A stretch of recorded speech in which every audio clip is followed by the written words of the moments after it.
ce vreau să cumpăr? Am venit aici să cumpăr mâncare. Pentru că nu mai am mâncare și trebuie să cumpăr. Mai întâi trebuie să ne luăm niște cărucioare.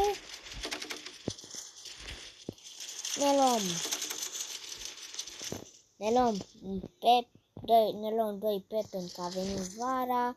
Ne luăm și niște mere, niște portocale, niște lămâi și lămâi verzi, lemon. Ce să mai am eu?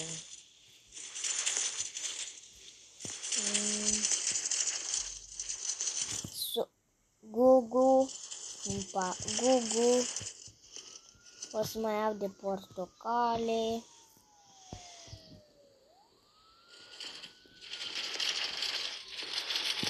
Shiitake, Fuego, preferatul meu. Luăm 2 pachete. Luăm și Pringles, mult. Gata, și acum hai să punem.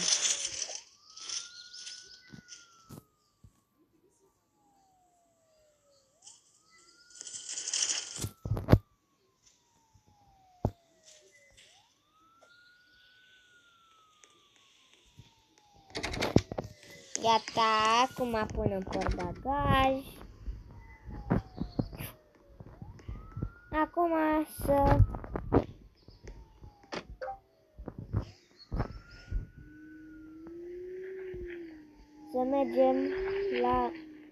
mergem să-mi iau o nouă casă, că m-am plictisit de casa mea. Dar trebuie să căutăm un slot.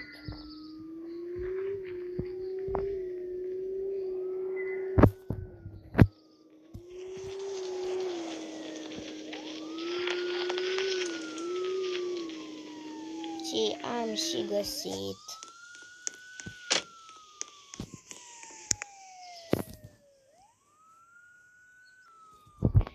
Gata, ne-am luat casa, avem garaj, avem. Hai să ne parcăm Tesla-ul. Așa. Sper jocul să nu se audă prea tare.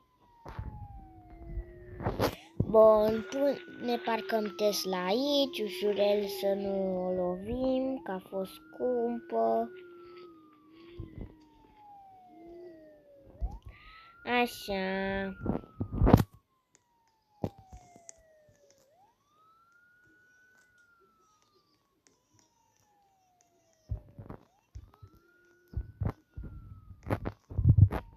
Și acum hai să ne punem toată mâncarea în frigider. Sunt curios, oare unde e bucătăria în casa asta? Uite aici e bucătăria, dar și frigiderul e aici.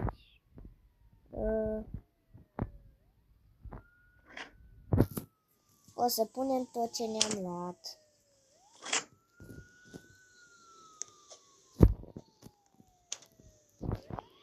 Așa.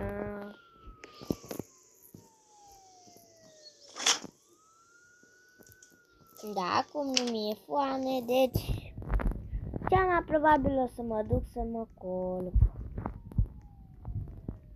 Dormitorul meu, unde-i? Aici e perfect. De fapt o să mă uit la un serial și după aia o să mă culc. Stingem becul.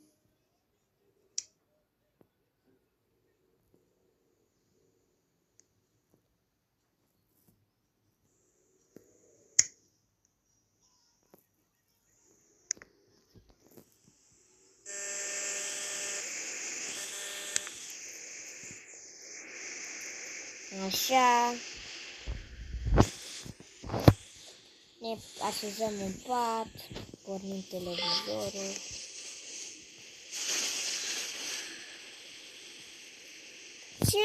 Ce se dă la știri? Ce?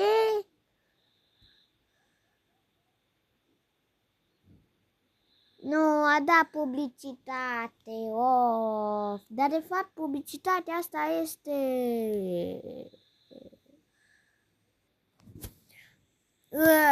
bună dimineața! Sper că ați dormit bine.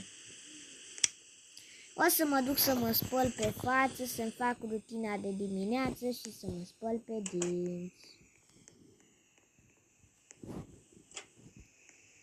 Aici e baia. Și revin după ce mi-am făcut toată rutina. Gata, acum mă spăl pe mâini, mi-am făcut toată rutina. Și gata. Acum o să mergem cu mașina. Undeva o să mergem cu mașina. Bun. O să ne prind. Am lăsat ușa deschisă la casă. Nu. În fine.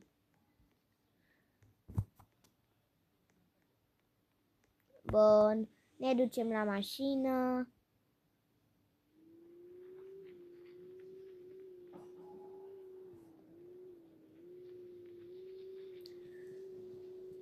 Și cam asta e viața mea. Acum o să ne ducem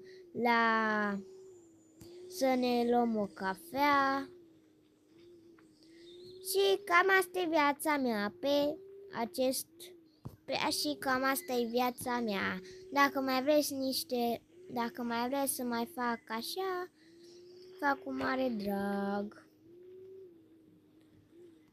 Așa, ne-am urcat. Acum o să mergem aici.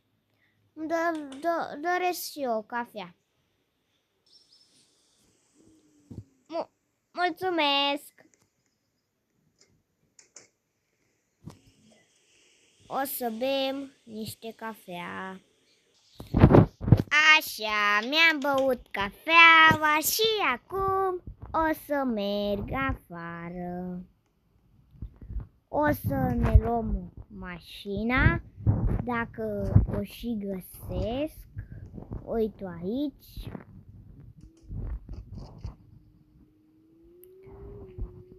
S-a făcut și zi până am băut o cafeaua. Și acum o să mă duc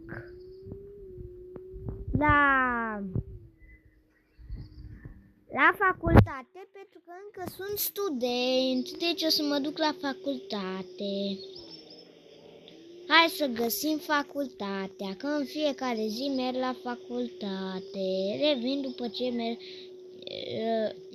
ajung la facultate. De fapt, greșeala mea, am schimbat eu puțin facultatea să pot să mă duc acasă, după aia să merg la facultate, deci am schimbat eu un pic, da. Și o să ajungem imediat la facultate. Și o să revin de la facultate. Gata, am venit de la facultate și acum o să-mi iau mașina.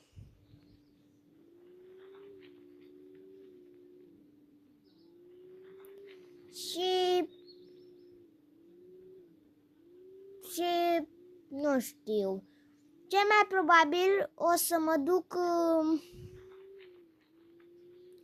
să-mi pun niște benzină. Că nu mai am și cam trebuie.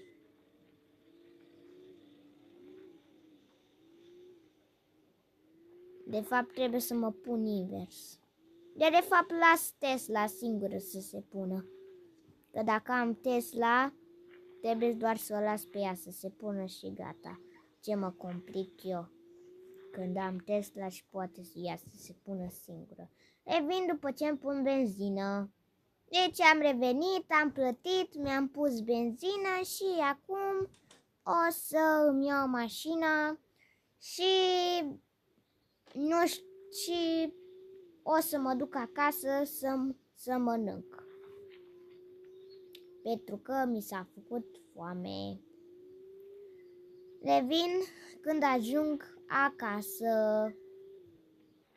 Gata, am ajuns acasă, o să ne parcăm acum. Las Tesla să se parcheze singură.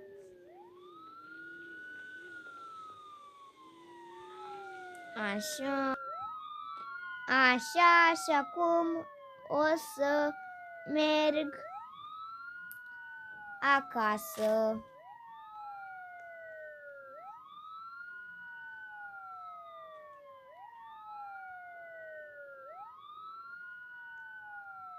Așa.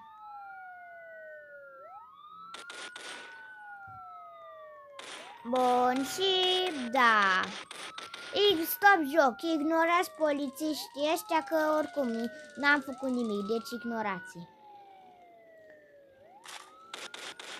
Așa, o să intru.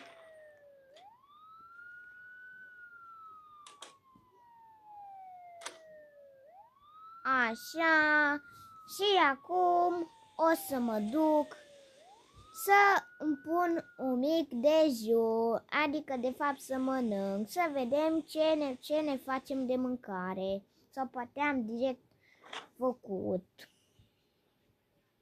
Hai să mănânc o pizza, că îmi place pizza.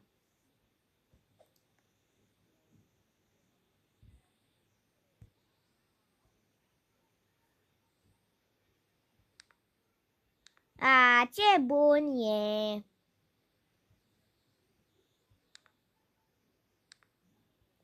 Gata, am mâncat și acum o să mă duc să fac un duș.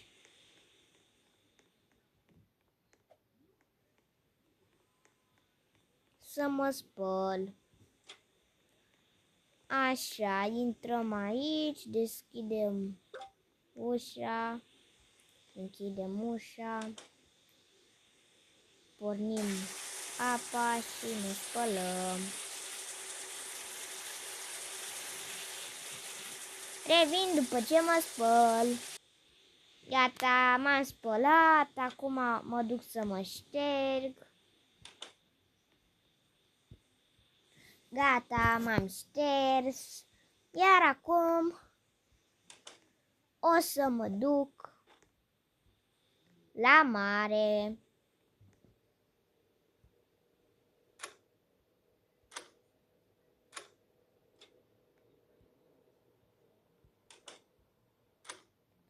Așa, ne ducem la mașină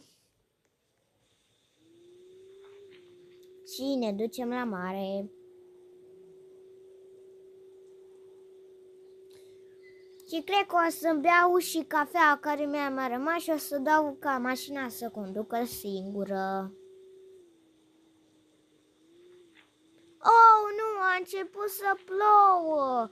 Oh, trebuie să mă duc acasă și chiar aveam chef să merg la mare să înnot. Păcat că a început ploaia. Da, și o să mă parchez din nou, din păcate, și da. Și cam atât a fost cu acest videoclip. Nu uitați, pe mine pe Roblox mă cheamă așa, dar scrieți numele ăsta de jos pentru că o să vă dea pe mine direct. Și da, nu uitați, dacă mai vreți videoclipuri de genul ăsta, o să facem cu mare drag, dar voi trebuie să apăsați pe butonul de like dacă vreți, abonare, dar ca să fiu sigur că mai vreți, puteți să scrieți în comentarii. Că de data asta, de la fiecare videoclip, o să activez comentariile. Că înainte nu știam, dar de data asta o să activez comentariile. Și cam atât a fost cu acest video. Nu uitați să apăsați pe like, subscribe și eu v-am lăsat.